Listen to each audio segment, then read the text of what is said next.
नमस्कार, तुम्हा सर्वांचं पुन्हा एकदा चव्हाण किचन मध्ये स्वागत आहे. तर आता थंडी आलेली आहे, तर थंडीच्या मध्ये तुम्हाला आपण मेथीचे लाडू बनवूया. तर आता मी तुम्हाला चला तर मेथीच्या लाडूला लागणारे साहित्य मी तुम्हाला दाखवत आहे. 1 किलो खारी घेतलेली आहे. ही मी आखीच खारी घेतली, त्याच्यातले बिया वगैरे काढून मी ह्याला घरीच बारीक केलेला आहे. बाहेरून बारीक पावडर आणलेली नाही, घरीच बारीक केलेलं आहे मिक्सरच्या भांड्यावर. तुम्ही हवे तर बाहेरून पण पावडर आणू शकतात, पण मी घरीच बारीक केलेलं आहे. अख्ख्या खारका होत्या त्याचे तुकडे करून मिक्सरला वाटून घेतलेला आहे. त्याच्यानंतर ही खोबरं बघा, हे 750 ग्राम खोबरं आहे. हे असं चांगलं खिसून घेतलेलं आहे. त्याच्यानंतर 100 ग्राम मक्याने घेतलेला आहे. 400 ग्राम गव्हाचं पीठ घेतलेलं आहे. गव्हाच्या पिठाच्या जागी तुम्ही बेसन पीठ पण वापरू शकता. त्याच्यानंतर बघा, हे तुम्हाला मगाशी दाखवलेलंच आहे. ही मेथी मी 100 ग्राम घेतलेली आहे, अशी दुधामध्ये भिजवून ठेवलेली. याला आता ह्याला 2-3 तास होऊन गेलेले आहे. तर ह्याच्यामध्ये तुम्ही मी तर सांगितलेलंच आहे की तुम्ही ह्याच्यात पाणी पण टाकू शकता किंवा दुधात पण हे भिजवून घेऊ शकता.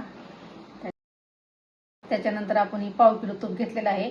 हवं तर आपल्याला परत गरजेनुसार आपण घेऊ शकतो. हे डिंक घेतलेला आहे 100 ग्राम, 100 ग्राम काजू, 100 ग्राम बदाम, तर पिस्ता पण 100 ग्राम घेतलेला आहे. आणि माझ्याकडे थोडेसे चिया सीड होते, तर 2 चमचे मी चिया सीड घेतलेला आहे. मी 20 ग्राम खसखस घेतलेले आहे. तर मी 750 ग्राम ही गुळ घेतलेला आहे.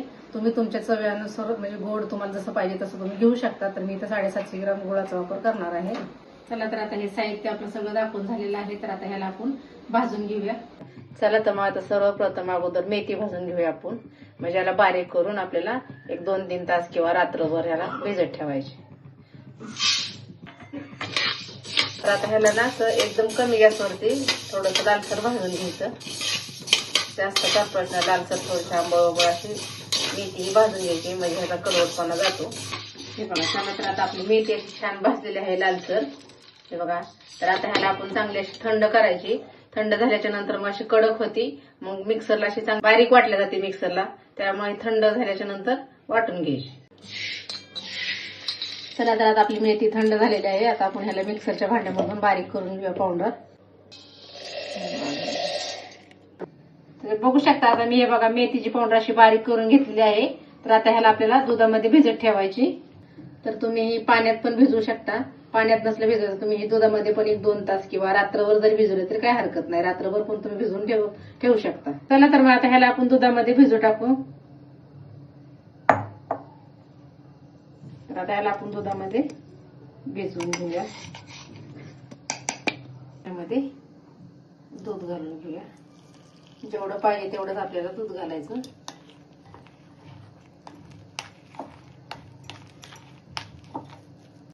चला तर मग आता सगळे ड्रायफ्रूट आपण भाजून घेऊया. चला तर सगळ्यात अगोदर आपण ही खसखस भाजून घेऊया 2 मिनिटं. चांगली अशी कमी गॅसवर थोडीशी लालसर भाजून घ्यायची. अगदी मिनिटभर ह्याला भाजून घ्यायची चांगली अशी आंबळ. चला तर आता आपले 2 मिनिटं झालेले आहेत. बघा, थोडीशी आंबळ खसखस भाजून घेतली आहे, जास्त भाजायची नाहीये. तर ह्याला आपण आता काढून घेऊया.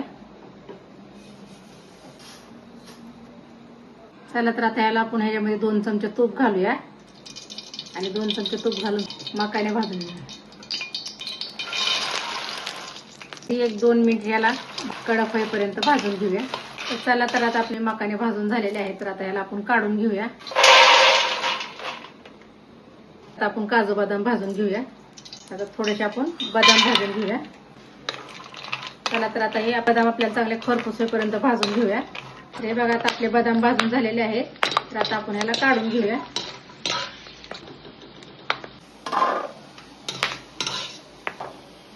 चला तर आता ह्याच्यामध्येच आपण काजू भाजून घेऊया. काजू पण आपल्याला थोडेसे असे हलकेसेच भाजून घ्यायचे, लालसर होईपर्यंत. जास्त भाजायचे नाही, नाहीतर करपले जातील. थोडेसे भाजून घ्यायचे काजू. ते बघा, आता आपले लालसर चांगले काजू भाजलेले आहेत. तर आता आपण ह्याला काढून घेऊया. हे बघा, असेच भाजायचे, लालसर जास्त पण भाजायचे नाही, तर मग आपल्याला काजू करपले जातात. तर आता ह्याला आपण काढून घेऊया.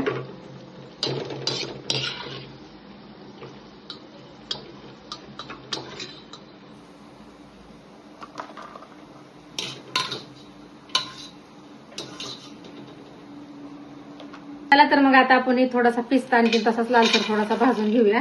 कडक होईपर्यंत पिस्ता पण तसाच भाजून घेऊया.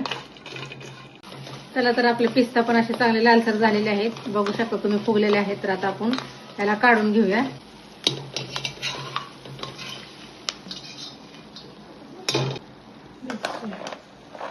तर आता आपण गव्हाचं पीठ भाजून घेऊया.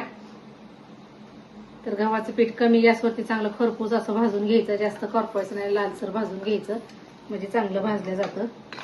गव्हाचं पीठ आपल्याला कमी गॅसवरती असं खरपूस चांगलं लालसर भाजून घ्यायचं. लालसर जर नाही भाजलं तर मग कच्चं राहीन आपलं गव्हाचं पीठ. त्यामुळे कमी गॅसवरतीच आपल्याला चांगलं असं खरपूस भाजून घ्यायचं. अजिबात घाई करायची नाही पीठ भाजताना. एकदम मंद गॅसवरती चांगलं लालसर असं भाजून घ्यायचं म्हणजे असे लाडू पण आपले एकदम चविष्ट लागतात. हे बघा आता आपलं लालसर असं चांगलं गव्हाचं पीठ भाजलेलं आहे. बघू शकता तुम्ही बघा असं लालसरच भाजून घ्यायचं. अजिबात आपलं कच्चं राहिलेलं नाही पीठ. हे बघा एकदम लालसर भाजलेलं आहे. तर आता ह्याला आपण काढून घेऊया.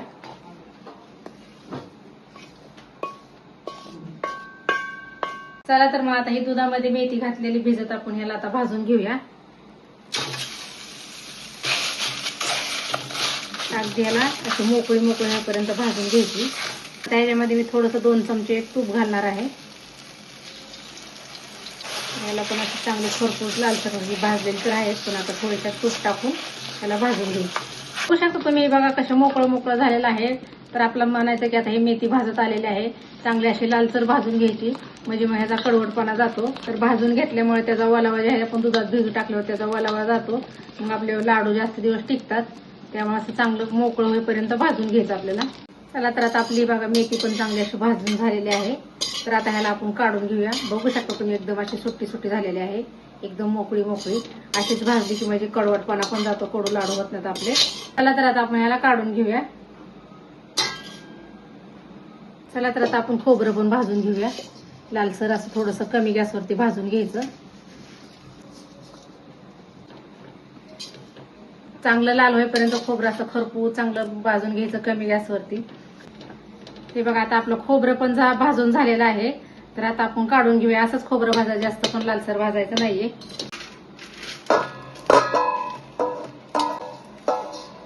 चला तर आता आपण खारीक पण तशीच थोडीशी भाजून घेऊया. कमी गॅसवरती थोडीशी भाजून घ्यायची, लालसर थोडीशी. या लाडूला ना भाजायलाच वेळ लागतो. एकदा भाजून झालं की ह्याला वेळ लागत नाहीये, फक्त ह्याला भाजायलाच वेळ लागतो. की भाजून झालं की मिक्सर मध्ये वाटून घ्यायचं आणि लाडू वळून घ्यायचे. तर हे बघा खारीक पण आपली भाजून झालेली आहे. अशीच खारीक भाजून घ्यायची, जास्त भाजायचं नाही. जास्त खारीक भाजायचीच नसते ना तर करपल्या जाते. थोडीशी आंबळ भाजून घ्यायची.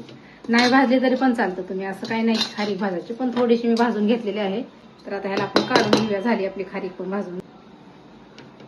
आता सगळं आपण एकत्र करायचं. एकत्र केलं तरी चालतं. आता काय ह्याला वाटून वगैरे घ्यायचं नाही, त्यामुळे सगळं आता एकत्र करत आहे मी. चला तर आता एवढं सगळं आपण तूप घालून घेऊया. जास्त तूप घालायचं कारण आपल्याला डिंक तळायचा आहे.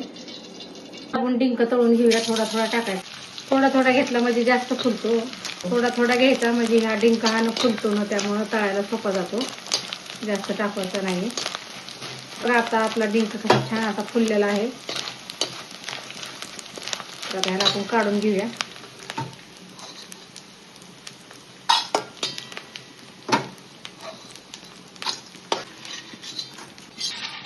तर मी आता हे ना 2 बॅच मध्ये तळून घेत आहे डिंक. तर आता हे एकदा जर टाकला तर आपला डिंक दाटल्यासारखं होतं, मग फुलत नाही जास्त. त्यामुळे मी 2दा तळून घेतलेला आहे. नीट भाजला जातो आणि आता नीट तळला जातो. हे बघू शकता चांगला असा फुलतो 2दा भाजल्याच्या नंतर. एकदा जर टाकलं तर असं दाटल्यासारखं होतं, त्यामुळं फुलत नाही डिंक आपला. हे बघा तर आता तळून आपला झालेला आहे डिंक. काढून घेऊ सगळा.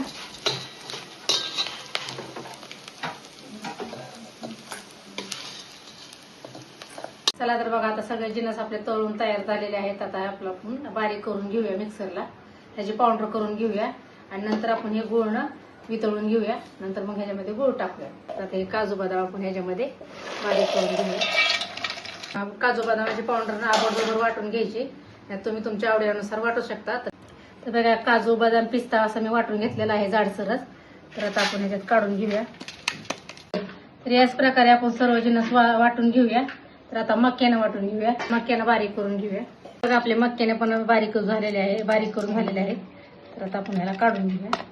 आता काय करायचं आपल्याला, आपण गिलासाने डिंक बारीक करून घेऊया. घ्यायचा आणि गिलासाने असा बारीक करायचा. बघा असा आता डिंक बारीक करून घ्यायचा. चांगला बारीक झालेला आहे.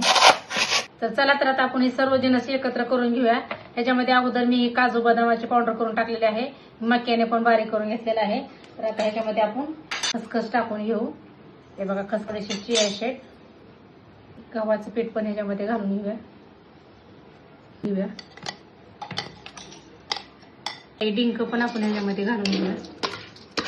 चांगलं बारीक केलेलं आहे. ही छोटी पाटी झाली म्हणून आपण मोठ्या पाटीमध्ये आपण याला टाकून घेऊया. मोठी पाटी घेतलेली आहे, आपल्याला चांगलं हलवता आलं नसतं म्हणून मी ही पाटी मोठी घेतलेली आहे. दुसऱ्या पाटीमध्ये काढून घेत आहे. आता ह्याच्यामध्ये ही बारीक केलेली वेलची चिमूटभर घालून घेऊया. तर आता चांगलं असं मिक्स करून घेऊया, एकजीव करून घ्यायचा, म्हणजे ह्याच्यात गुळाचा पाक झाला की आपल्याला ओतून घ्यायला.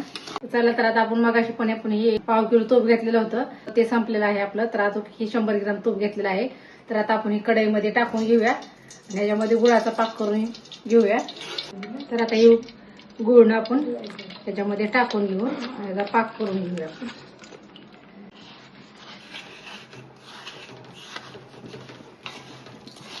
तर बघू शकता तुम्ही आता हे आपला चांगला गुळाचा पाक झालेला आहे. हे बघा असा पाक करून घ्यायचा गुळाचा, जास्त पण असा शिजवून घ्यायचा नाहीये. फक्त गुळ वितळेपर्यंतच गरम करून घ्यायचा. जास्त जर पाक शिजवला तर लाडू आपले कडक होतात. तर बघू शकता तुम्ही की हे बघा आता गुळ आपला सगळा वितळायला आहे. तर आता आपण ह्याच्यामध्ये टाकून घेऊया, सगळं ह्याच्यामध्ये टाकून घेऊया. हे बघा आता आपण हे सगळा गुळ ह्याच्यामध्ये मिक्स करून घेऊया. सगळा असं एकजीव करून घ्यायचा, म्हणजे आपले लाडू चांगले वळले जातील. हे बघा आता चांगला असं मी एकजीव करून घेतलेला आहे. हे बघा ते बघा आता जरा तुम्हाला असं हलवता नाही आलं झाऱ्याने वगैरे तर असं चांगलं एकजीव करून घ्यायचं, गिंटोळ्या वगैरे फोडायच्या. चला तर आता हे चांगलं असं बघू शकता तुम्ही, चांगलं मिक्स झालेलं आहे बघा, एकजीव झालेला आहे.